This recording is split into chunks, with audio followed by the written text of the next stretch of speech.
Yemek adasına ve mutfağıma hoş geldiniz. Bugünkü tarifim yaptığım anda biten, pratik bir şekilde tavada fırın kullanmadan bu görmüş olduğunuz yumuşacık pamuk gibi sarımsaklı çöreğin tarifini vereceğim. Buyurun yapımını görelim. Öncelikle yoğurma kabımın içine 1 su bardağı ılık süt, 1 tatlı kaşığı toz şeker, 1 tatlı kaşığı kuru maya ekleyerek güzelce karıştırdım.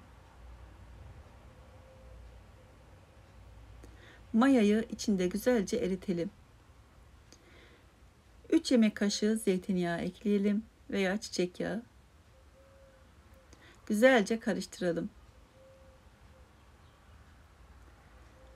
Bu karışımın aldığı kadar un ekleyelim. Ben 3 çay fincanı un kullandım. 1 çay kaşığı da tuz eklemeyi unutmayalım. Önce spatula ile güzelce karıştıralım. Kıvamına bakalım. Ne kadar un istediğini bu şekilde öğrenebilirsiniz. Dediğim gibi toplamda 3 çay fincanı un kullanmış oldum. Sütü kullandığım bardağın ölçüsü 200 milimlik. Unu kullandığım bardağın ölçüsü 300 cc. Bardak ölçüsü böyle çay fincanlarıyla kullandığım ölçü. Güzelce yoğuralım. Orta yumuşaklıkta güzel bir hamur elde edelim. İsterseniz tezgaha alıp daha güçlü bir şekilde yoğurabilirsiniz. İyice yoğurduktan sonra üzerine kapatacağım bir streç filmle. Daha sonra mayalanana kadar yaklaşık 20 dakika içinde mayalanır. Ilık bir ortama bırakalım. Mayalanmasını bekleyelim. Bu arada 4-5 diş sarımsak, yarım demet de maydanoz var burada. Yıkadım, hazırladım. Sarımsakları dövebilirsiniz. Böyle ince ince rendeleyebilirsiniz.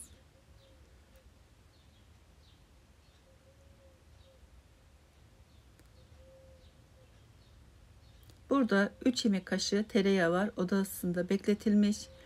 Üzerine 1 tatlı kaşığı kadar acı pul biber ekliyorum. Güzelce sarımsaklarla beraber karıştırıyorum. Maydanozu da bu arada ince ince kıydım. Maydanozları ekliyorum. Güzelce karıştırdım. Tuzunu da ekledim. Çok az da tuz ekledim. Şöyle yarım çay kaşığı kadar tuz ekledim. Çünkü yağ tuzsuzdu. Sehpayı hafif yağladım. Şimdi açıyorum. Yarım santim kalınlığında açalım.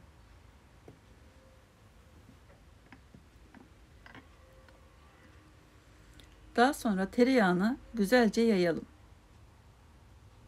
Her tarafına eşit bir şekilde yayalım.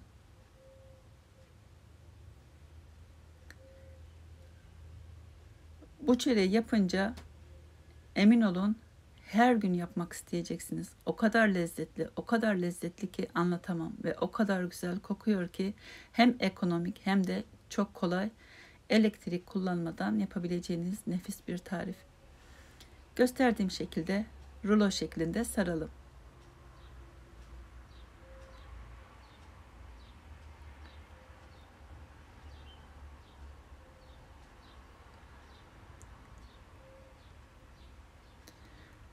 Burada 26 santimlik bir tava kullanacağım. Tavayı öncelikle güzelce yağlıyorum.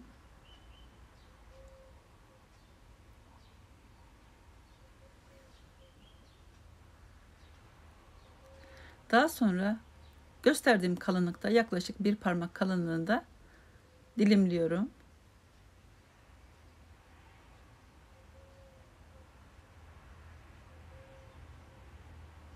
Dilimlediklerimi tavaya yerleştiriyorum.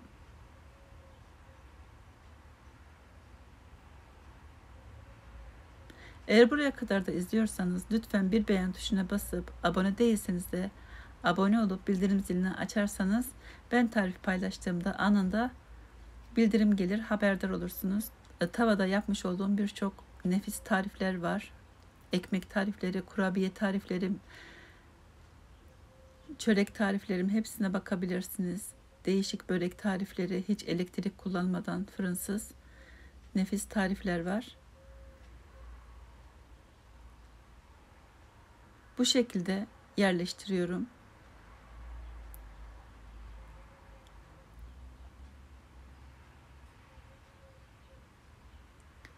Bunları güzelce yerleştirdikten sonra üzerine bir kapak kapatacağım.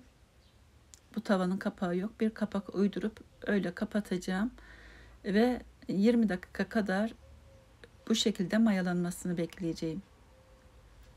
Biraz pişirmeden önce mayalandı. Bakınız kabardı. Şimdi ocağa alıyorum. Ocağın orta gözünde en kısık ateşte 20 dakika süre içinde pişirdim. Elimle dokundum, elime yapışmıyor. Şimdi ters çevireceğim. Öncelikle bir tabağı güzelce yağlayalım ki yapışmasın, zorluk çıkmasın. Çevirdim. Görüyorsunuz gayet güzel pişmiş. O kadar güzel kokuyor ki keşke mümkün olsa da kokusunu duyabilseniz. Muhteşem bir tarif gerçekten. Şimdi diğer yüzünü de pişirmek için tavayı yine yağlıyorum ki diğer yüzü de güzel kızarsın. Ocağa alıyorum. Kapağını kapatıyorum. Şimdi de kısık ateşte 10 dakika pişiriyorum. En kısık ateşte ocağın orta gözünde. Pişirdim. Şimdi çevirelim, diğer yüzünü görelim. Evet, gayet güzel. Sanki fırında pişmiş. Hatta fırında bile pişse bu kadar güzel olmaz, emin olabilirsiniz. Yumuşacık, pamuk gibi. Kahvaltı sofrasına gelir gelmez hemen biten harika bir tarif. Denediğinizde bana hak vereceksiniz. Gerçekten çok lezzetli. Yorumlarınızı da videonun altına bekliyorum. Mutlaka da denemenizi öneririm. İzlediğiniz için de çok teşekkür ediyorum. Göstereyim size katlarını. Bakınız. Açalım. Kat kat. Buram buram mis gibi kokan IKEA'nın sarımsaklı ekmeği gibi. Sadece içinde peyniri eksik. Harika oldu. Çayın yanına nefis. Başka hiçbir şey gerektirmiyor. Peynire gerek yok. O kadar lezzetli ki. Yapıp deneyecek olanlara kolay gelsin. Afiyet olsun. Başka tariflerde, başka videolarda görüşmek üzere. Hoşça kalın.